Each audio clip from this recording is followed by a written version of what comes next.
So for years now, there has been a public school district in California where a majority of the board members on their school board have come from the same Christian megachurch, and they've been doing everything they can to inject their religion into the public school system. And for years now, the courts have stopped them, but that may be about to change. Okay. So this is very disturbing. And to understand what's happening, let me show you this article. This is posted on a website called Reveal News in 2015. That's when this article was written. Megachurch helps California school board blur church state divide. And look at what this says. Bible verses, calls to accept Jesus, and the promise of eternal life can be heard in two disparate places in a southeastern suburb of Los Angeles: the Calvary Chapel Chino Hills Megachurch and the Chino Valley Unified School District Board of Education. 3 of the 5 school board members worship at the Evangelical Church on Sundays. 2 of them continue praying and preaching during the board meetings on Thursdays. So that's disturbing. And what this article basically said is these people are talking about culture war issues at school board meetings, even though those have nothing to do with each other. Like, why would you talk about gay marriage? Why would you talk about abortion at a school board meeting? They have nothing to do with each other. Why would you try to do prayers at a school board meeting? That doesn't belong there either. But the church was very influential. And the same article even said at the time, getting the blessing of the giant church, which says it has 8,000 registered voters, matters in the Chino Valley School District, where the highest vote getter in the 2014 board election received just over 11,000 votes. So if you can get the church on your side, you have a good chance of getting elected to this school board. Okay, by the way, the megachurch we are talking about here is run by a guy named Jack Hibbs, Hibbs. You can Google him. He's very political in what he does. He's really only known for pushing like MAGA cultism. You're never going to see articles about him promoting Jesus. It's always about, here's what we can do for Republicans. Okay, so 3 of those board members at the time were members of Hibbs Church and using their powers to turn school board meetings into religious revivals. I'll even show you at the time. This is before that article was written, but this is a Facebook post from Jack Hibbs in 2012. He's literally telling people, vote for the best person for the job, like these people for the school board. Like, he's literally endorsing a candidate for public office, saying this is how you vote biblically. That's what the pastor was doing. And by the way, the church did it too. This is what the church did in 2010. Our own James Na, Chino Unified School Board member, successfully spearheaded a campaign to reintroduce the Bible back into the public schools as history and literature. Like, the church is bragging about what one of their members was doing after he got elected to the school board because he was using it to promote their religion. So that's who we're talking about here. And what the Reveal article also said, and I think this is worth pointing out as well, look at what else this church did. The Chino Hill congregation heavily lobbied the school district to get the Bible course approved as an elective for seniors. Church members raised and donated $4,000+ to the school district to pay for the 75 textbooks for the class. The proposal for the Bible class came as the district was facing a potential $30 million deficit and was slashing some of its more rigorous course offerings.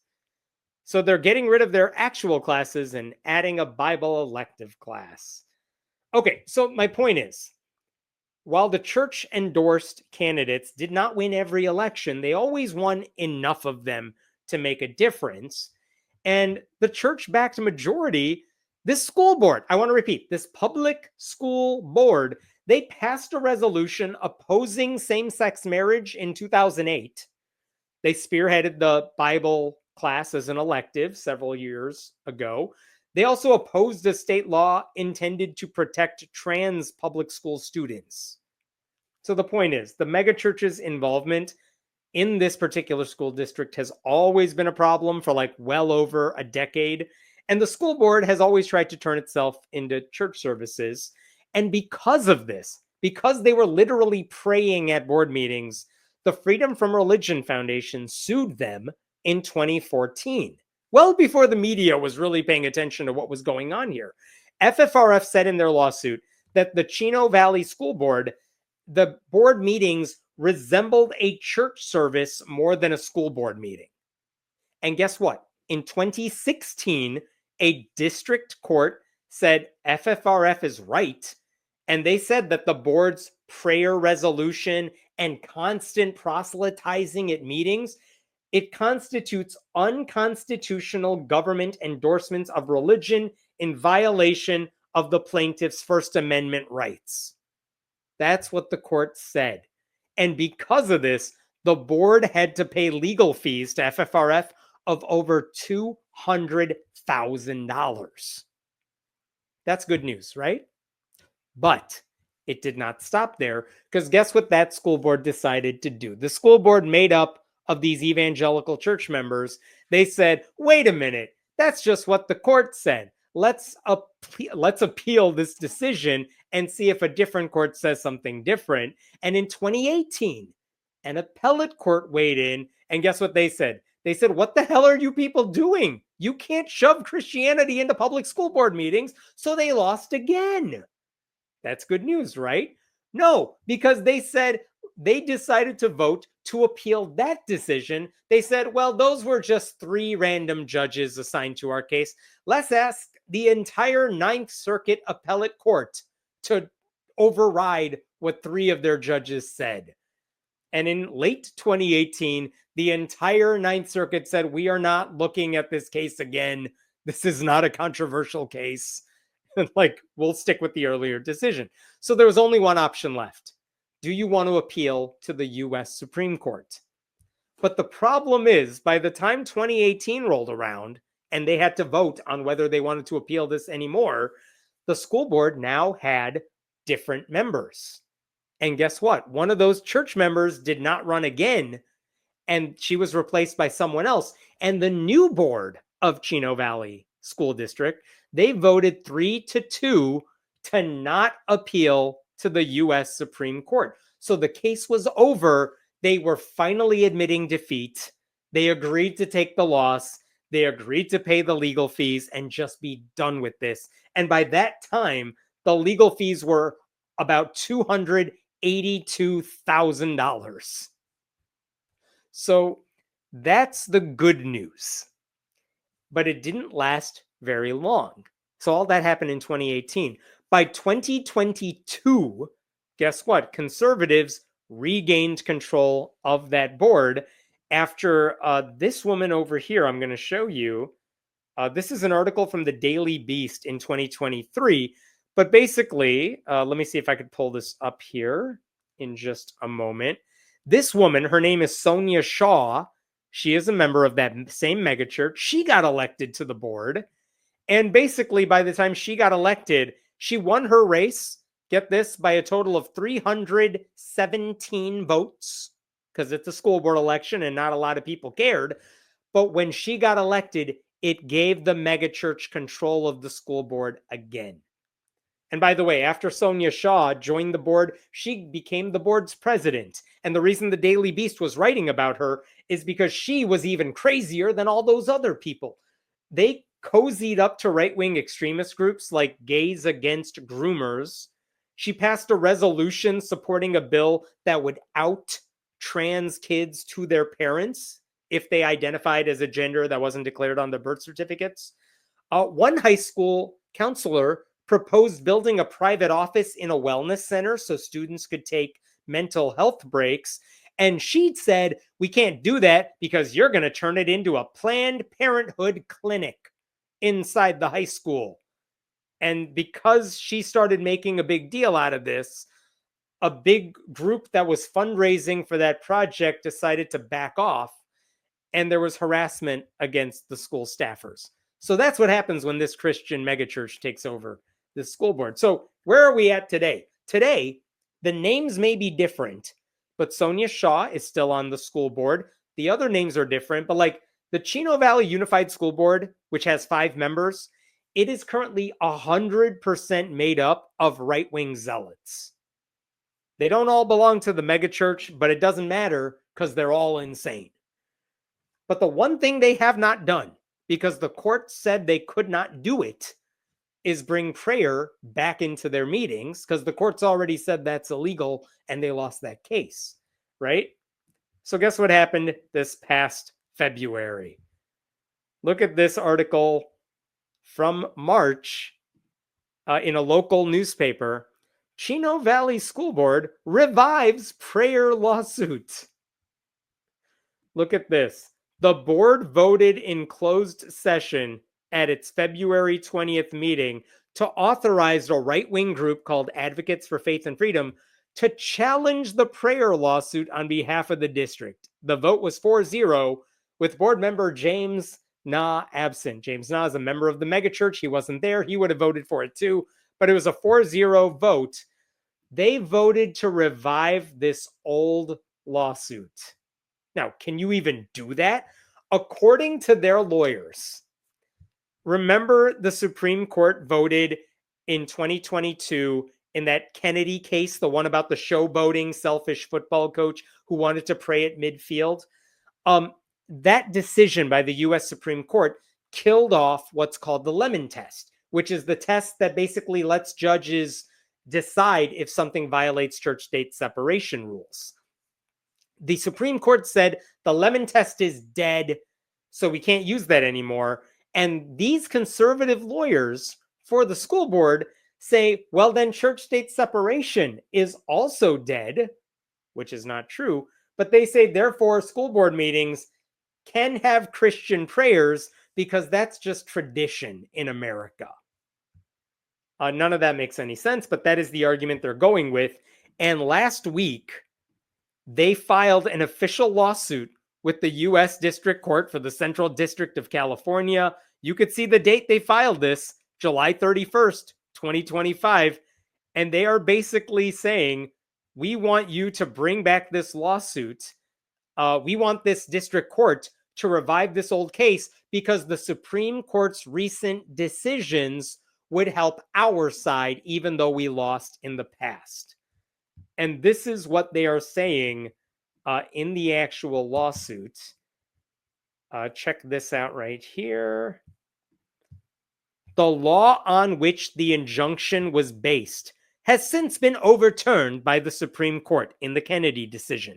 The board, which consists of several new members, now desires to implement a policy allowing for invocations to start school board meetings that comply with the history and tradition of invocations prior to public meetings of deliberative bodies and in particular of school boards. As a result, we want this court to undo that injunction now and allow our new board to create a policy that allows us to have Christian prayers before meetings in a manner that comports with current law. Now, here's the thing. What has the Supreme Court said about prayer? They said city councils can have invocation prayers as long as the door is open to anyone who wants to deliver one, and it's not specific to one religion or anything like that. They have not said that rule applies to school boards. You cannot have invocations at school boards. These people are saying, yes, you can. It's part of America's history, and that's bullshit.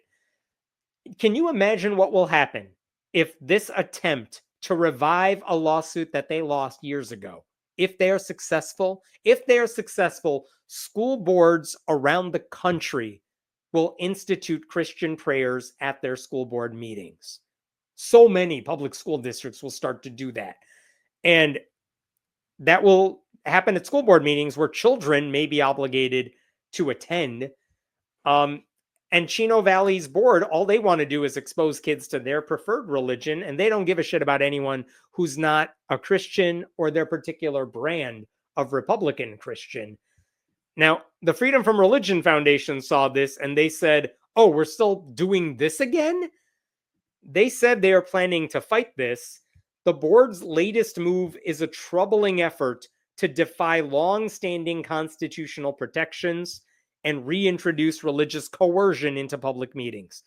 FFRF remains steadfast and committed to ensuring that Chino Valley residents, regardless of belief or non-belief, are free from school board imposed religious ritual and proselytizing. the state church watchdog will file a forthcoming response to the board's motion and seek to keep the injunction in place. So I'm glad FFRF is going to fight this.